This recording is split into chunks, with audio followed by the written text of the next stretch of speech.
लाडकी बहीण योजनेचा नियम बदलला आहे। या 5 वस्तू जर तुमच्या घरात असतील तर आता त्या लोकांना जेल होणार आहे।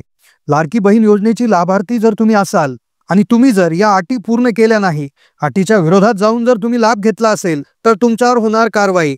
या 5 वस्तू जर घरात सापडल्या तर कारवाई होणार, मागचे पैसे वसूल होणार, पुढचे बंद होऊन मोठ्या कारवाईचा सामना करावा लागणार।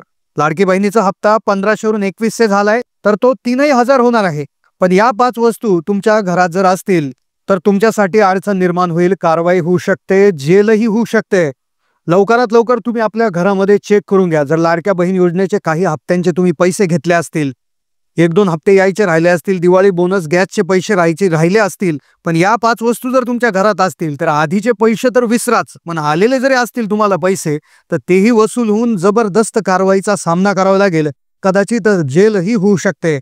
तर कोणत्या त्या 5 वस्तू आहेत, कोणत्या नवीन अटी आहेत, याविषयी आपण संपूर्ण सविस्तर जाणून घेणार आहोत।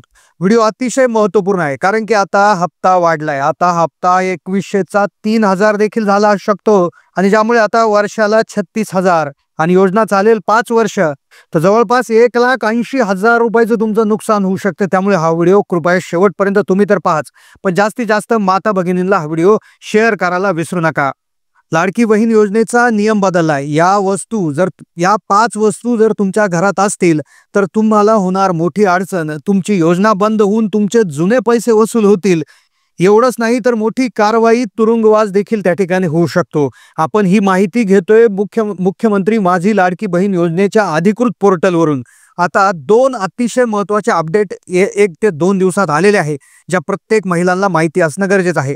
आता लक्षात घ्या कोणत्या त्या 5 वस्तू आहेत की ज्या तुमच्या घरात नसल्या पाहिजे, ज्यामुळे तुम्हाला अडचणींचा सामना करावा लागू शकतो। तर सगळ्यात आधी ही वेबसाईट पहा। ही वेबसाईट महाराष्ट्र सरकारची आहे।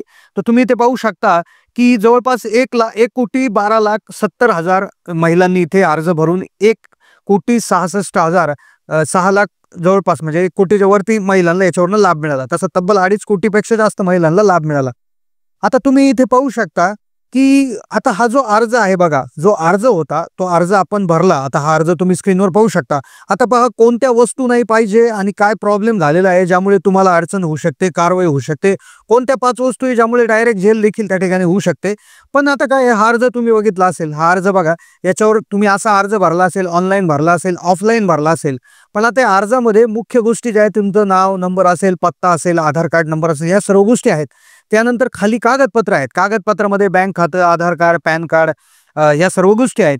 हे तुम्ही सगळं भरून दिलं असेल, बँक खातंही जोडलं असेल, आधार लिंकिंग केलं असेल, पण सगळ्यात महत्त्वाची गोष्ट जी या अर्जाबरोबर दिली होती, जी तुम्ही आता आठवा, ती होती हमीपत्र। आठवतंय का तुम्हाला? हमीपत्र जे होतं त्या हमीपत्रामध्ये तुम्ही काय लिहून दिलं होतं? हमीपत्र म्हणजे सेल्फ डिक्लेरेशन, म्हणजे स्वतः दिलेलं एक गॅरंटी होती की ही जी योजना आहे तर ही योजना मला हिचा लाभ मिळून द्या, ही, आणि मी असं जाहीर करतो किंवा मी असं हे करतो की मी कुठल्याही योजनेचा लाभ घेत नाहीये, माझी आधीची कुठलीच योजनेचा मी लाभ घेत नाहीये, मी आधीच कुठल्या योजनेची लाभार्थी नाहीये, असं हमीपत्र तुम्ही दिलं होतं।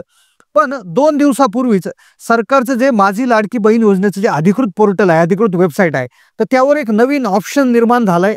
तिथे तुम्ही लॉग इन केल्यानंतर तुम्हाला तिथे आता दिसून येत आहे की नेमकं तुमच्या नावे एखादी योजना चालू आहे की नाही। आता त्यामध्ये संजय गांधी निराधार योजनेचे जर तुम्ही पैसे घेत असाल तर तिथे डायरेक्ट दिसून यायला लागले की तुम्ही संजय गांधी निराधार योजनेचे पैसे घेताय, प्लस तुम्ही लाडकी बहीण योजनेचे पैसे घेताय।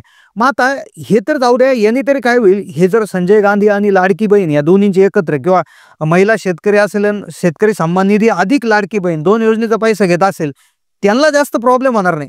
पण या 5 वस्तू लक्षात घ्या, कोणत्या या जर 5 वस्तू घरात असतील तर अत्यंत तुम्हाला अर्जंट त्या ठिकाणी काम करावं लागेल। पण आता जर तुम्ही 2 योजनांचा लागोलाग एक साथ लाभ जर घेत असाल तर तुमचं काय होऊ शकतं, तर आज बरेच लोक म्हटले की पैसे वसूल होतील, पैसे काढून घेतील, पैसे जमा करायला लावतील, तर तसं काहीच होणार नाही। फक्त तुमचे पुढचे हप्ते कदाचित बंद होऊ शकतात, पण मागचे पैसे कधीच काढून घेणार नाही। आपले जे लाडके मुख्यमंत्री आहेत एकनाथ शिंदे, ते नेहमी महिलांच्या बाजूनेच आहे।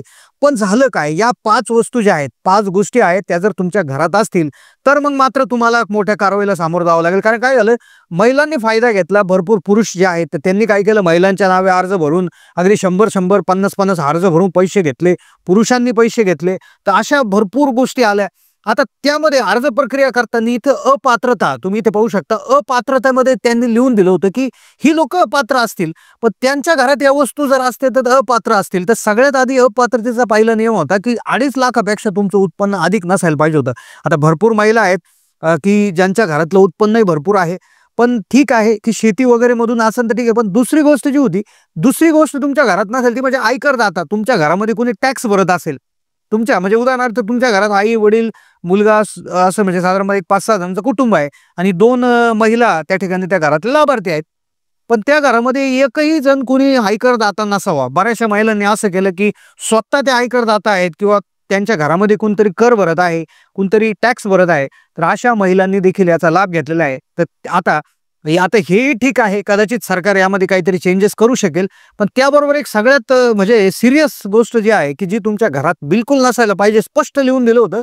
आता पहा, ज्या घरातील कुटुंब जे आहे, कुटुंबातला माणूस कुठला सरकारी विभागात नसावा, उपक्रम मंडळ, भारत सरकार, राज्य सरकारच्या कुठल्याही संस्थेत कार्यरत नसावा, सेवानिवृत्तीनंतर निवृत्तीवेतन घेत आहे असंही नसावा. पण जर घेत असेल तर 2.5 लाखापेक्षा त्याचं उत्पन्न त्या ठिकाणी हे जे आहे असायला पाहिजे होतं. म्हणजे हे अपात्रतेचे निकष त्या ठिकाणी देणार होते. घरात आमदार खासदार कोणी नसावं. त्याच्यानंतर राज्य सरकारच्या जे बोर्ड आहेत, कॉर्पोरेशन आहे, अध्यक्ष आहे, यामध्ये संचालक सदस्य नसावं. पण आता सगळ्यात महत्वाची गोष्ट जी आहे तर ती महिलांची जी एक गोष्ट होती की जे जागेची अट ठेवली होती की बुवा इतकी इतकी शेती नसायला पाहिजे किंवा काय. पण इथे तसं स्पष्ट त्या ठिकाणी दिलेलं नाही की शेतीची पात्रता जी होती तर ती नंतर काढून टाकली होती.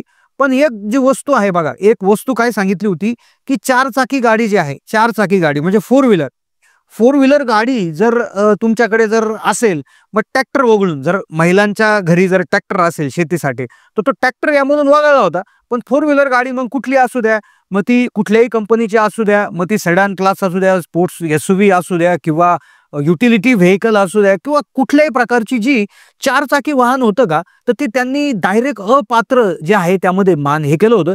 तर त्यामुळे जर 4 चाकी वाहन जर असेल, तर त्यामध्ये महिलांच्या म्हणजे कुटुंबातल्या कुठल्याही सदस्याच्या नावावर जर ते नोंदणीकृत असेल, तर गॅरंटेड त्या महिलांना अडचण येऊ शकते. कारण की माझी लाडकी बहीण योजनेचं जे अधिकृत पोर्टल आहे, त्या पोर्टलवर लिहिलेलं आहे, त्या वेबसाईटवर लिहिलेलं आहे.